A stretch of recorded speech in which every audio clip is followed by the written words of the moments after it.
The Galactic Conclave had existed for 11,000 years. 47 civilizations sat beneath its crystalline dome on Varith Prime, their representatives draped in ceremonial robes, their voices translated through quantum-linked interpreters. Ambassador Drell of the Vorith Collective tapped his six-fingered hand against the obsidian table and pulled up the holographic star map. "The expansion routes are clear," he announced. "Sectors 12 through 19 are unregistered. Unclaimed. We move our colony fleets within the cycle." No one objected. No one remembered to check the old warnings. Deep in the Conclave's ancient archives, buried beneath 11 millennia of bureaucratic data, sat a single file, flagged in red, authored by a long-dead Vorith explorer named Kess, dated 400 years prior. "Do not enter sectors 12 through 19. No explanation required. Trust the warning." The file had 847 views. All 847 had dismissed it as the ramblings of an old cartographer. The colony fleet of 300,000 souls departed the following morning. Commander Vela of the colony ship Eternal Reach was 3 weeks into the journey when her long-range scanners lit up like a festival night. Ships. Hundreds of them. Not drifting, patrolling. They were angular, asymmetrical, and built with zero aesthetic consideration. Pure function. Pure aggression. Every surface was designed to absorb radar, deflect energy, and carry weapons. A transmission crackled through. Unidentified vessels. The voice was calm. Almost bored. "You have entered United Earth Defense Perimeter 0. This is your only warning. Reverse course or be considered hostile." Vela turned to her communications officer. "What civilization is this?" The officer checked the Galactic Registry. His face went pale. "They're not in the registry, Commander. They're humans." Back on Varith Prime, chaos erupted the moment the distress signal arrived. Elder Soreth, the oldest member of the Conclave at 2,000 years old, stood slowly from his seat. Every eye turned to him.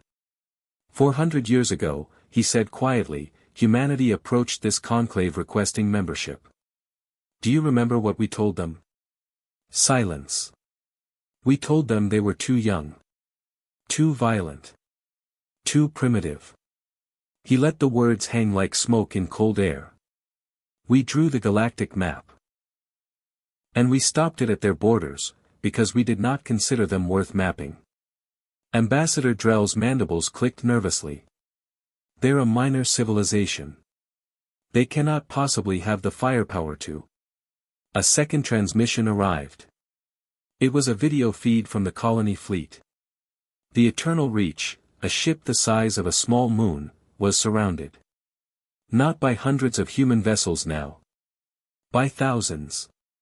They had appeared from nowhere, dropping out of what human navigators called fold space. A technology the Conclave hadn't even theorized yet. No shots had been fired. The humans were waiting. Captain James Reeves of the UED Resolute boarded the Eternal Reach alone. No weapon visible. No armor. Just a man in a dark uniform with a small flag patch on his shoulder, blue field, white stars. Commander Vela had expected a savage. She found something far more unsettling, a man who was completely, utterly unbothered. "You're in our space," Reeves said simply, pulling up a chair without being invited. 300,000 colonists. "I understand. That's a big move. Must have taken years of planning." He folded his hands. "Nobody told you, did they?" "Told us what?" Vela asked. "That we were here." He smiled. It didn't reach his eyes. "The Conclave drew their map and forgot to mark us. 400 years ago, they told us we weren't worth the ink." He leaned forward. "We used that time wisely." The Conclave received the full intelligence report 3 days later. Humanity occupied 47 star systems. They had colonized moons, harvested stars, and built defensive grids that made Vorath military technology look like ancient stone tools. They had developed full space travel, self-replicating defense drones, and, most terrifyingly, they had done it alone. No alliances. No guidance. No galactic community. Just 400 years of quiet, furious, determined work. The colony fleet was escorted peacefully back to conclave space. Not destroyed. Not imprisoned. Escorted. Like children being sent home. Captain Reeves transmitted one final message to the Conclave Council: every ambassador, every elder, every civilization that had once looked at humanity and seen nothing worth noting. Update your maps, he said.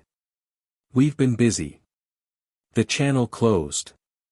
In the council chamber, no one spoke for a very long time.